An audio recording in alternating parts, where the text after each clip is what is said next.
Assalamualaikum warahmatullahi wabarakatuh. Selamat pagi ibu-ibu. Apa kabar ibu-ibu semua? Baik? Alhamdulillah. Oke Bu, sebelumnya kita ucapkan terima kasih kepada Ibu Dewi sebagai tuan rumah yang telah memfasilitasi kegiatan kita pada hari ini. Dan terima kasih pula kepada ibu-ibu KPM yang telah hadir pada pertemuan rutin bulanan PKH kita.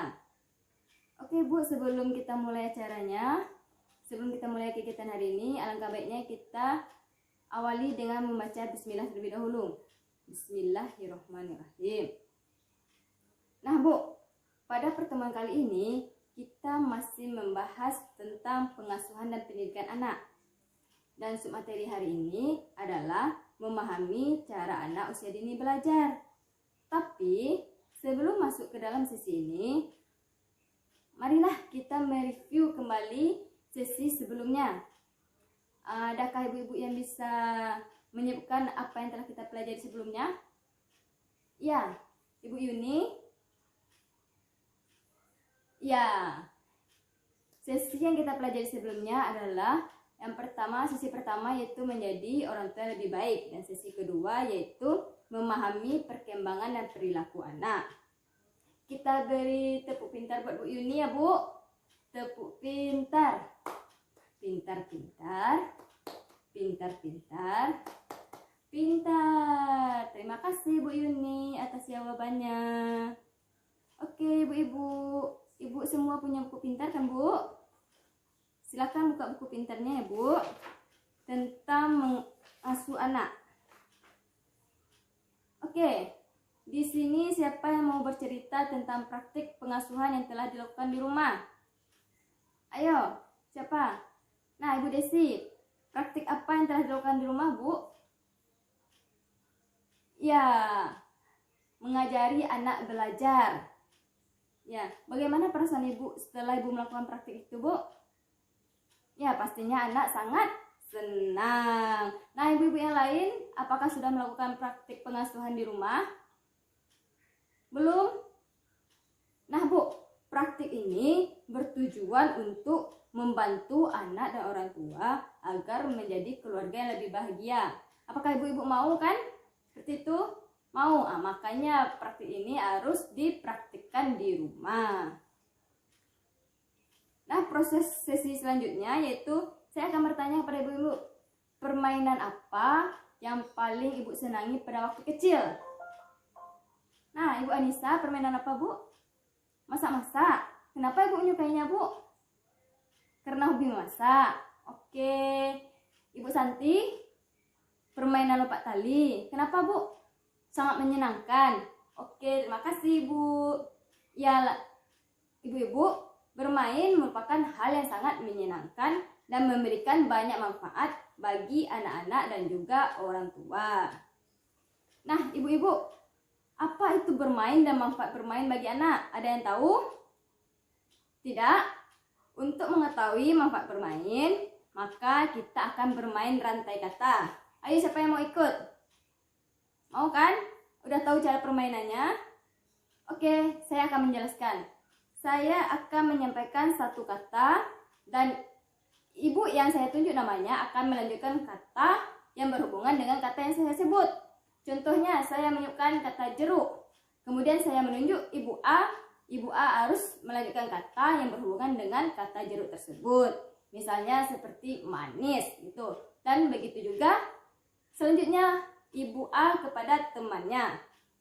Nah, ibu-ibu, sekarang kita mulai dengan kata bunga. Saya akan menunjuk Ibu Sri. Oke, Ibu Sri. Apa Bu kata yang berhubungan dengan kata bunga? Mawar. Oke. Ibu Sri mau menunjuk siapa? Ibu Atun. Ya, Ibu Atun. Kata yang berhubungan dengan kata mawar apa Bu? Berduri. Ya, Bu Atun mau menunjuk temannya siapa Bu? Ibu Yani. Ibu Yani. Kata yang berhubungan dengan kata berduri apa Bu? Durian. Ya, Bu Yani mau menunjuk temannya siapa Bu? Ibu Desi. Ya, Bu Desi, kata yang berhubungan dengan durian apa Bu? Enak. Oke, terima kasih ibu-ibu. Bagaimana Bu? Apakah permainan tadi menyenangkan? Bagaimana perasaan ibu setelah bermain tadi? Menyenangkan kan? Ya. Manfaat dari permainan tadi adalah melatih konsentrasi dan menambah kosakata baru bagi kita. Dan permainan ini juga dapat dilakukan oleh orang tua bersama anaknya di rumah. Nah Bu, kadang orang tua lupa meluangkan waktu untuk anaknya. Karena mengapa? Orang tua menganggap bahwa bermain bersama anak merupakan membuang-buang waktu dan tidak memiliki manfaat. Padahal tidak kan Bu? Banyak manfaatnya kan Bu? Ya, seperti manfaat bermain juga dapat kita lihat dalam flip chart 3A. Bisa kelihatan semua ibu-ibu? Di sini manfaat bermain bagi anak dapat kita lihat dari segi fisik, itu mengasah kemampuan fisik anak. Yang kedua, dari segi emosi, yaitu anak merasa bahagia. Dari cara berpikir, memberikan pengetahuan baru kepada anak, seperti kita memain kosakata tadi, rantai kata.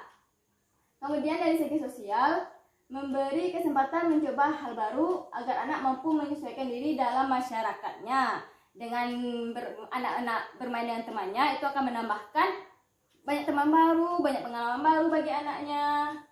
Dan kemudian bahasa, dari segi bahasa dapat mengembangkan kemampuan berbahasa dan berkomunikasi. Jadi anak-anak tuh lebih leluasa berkomunikasi dengan teman-temannya.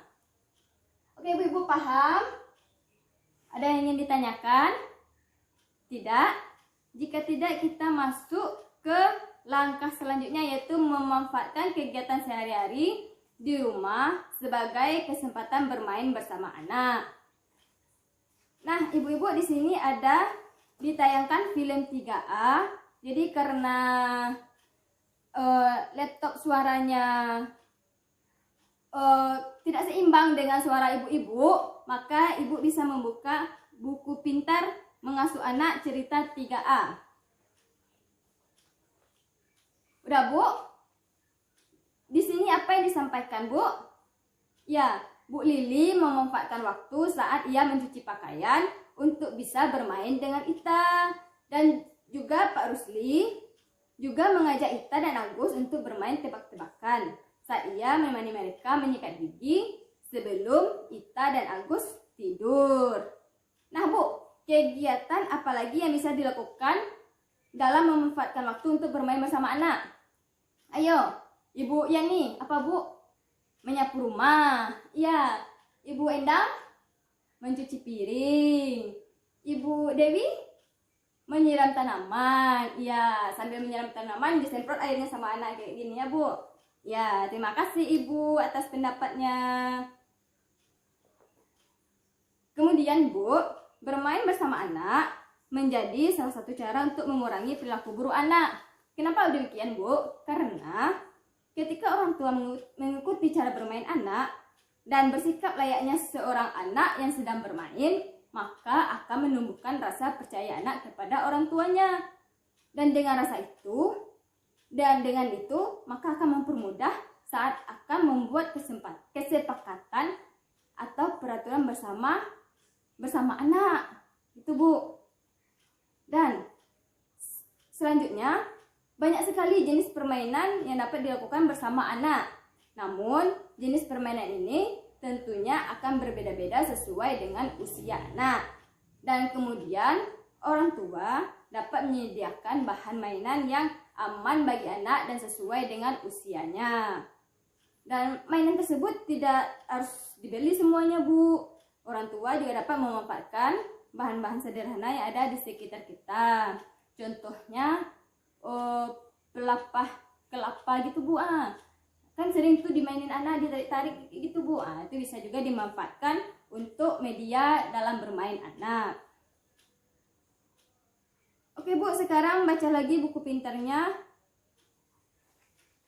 Di sini ada itu bernyanyi topi saya bundar. Nah, ibu-ibu mau bernyanyi bersama saya?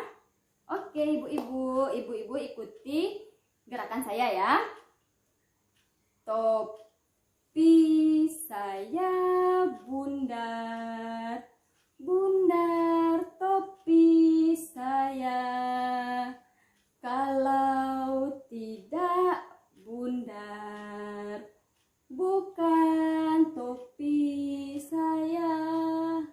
ulangi lagi, Bu.